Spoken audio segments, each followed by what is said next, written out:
Жалал Абад облусунда улуттук тазалык күнү белгиленди. Ага облустагы бардык мекеме ишканалардын кызматкерлери жана жергиликтүү кызматкерлер катышты.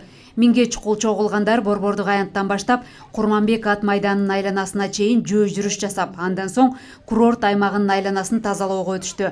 Ар бир мекемеге бөлүнгөн өз аймагын тазалады. Чогулган таштандыны ташууда шаардык тазалык ишканасынын техникалары кызмат көрсөттү. Кошумчалай кетсек, чоң масштабтуу ишембилик улуттук тазалык күнүнүн алкагында уюштурулду.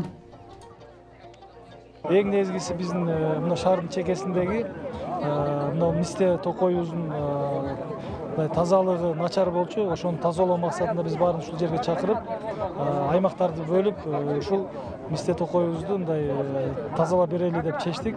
Азыр мына баардыгы тазалоо жумуштарына кетти. Бул ар бир бөлүнгөн аймак боюнча биз текшерип, ар бир мекеме ишканага баа беребиз. Жашты кары деп тазалыкты сактап атабыз. Баарыбыз ушу Жалал Абадтын ушундай республиканын немеси жакшыраак өтсүн. Шаар таза болсо биз да тазабыз. Ошондой өлкө да таза, ден соолук да чоң болот. Баарыбыз ошо тазалык биринчи байлык, ден соолук, экинчи тазалык.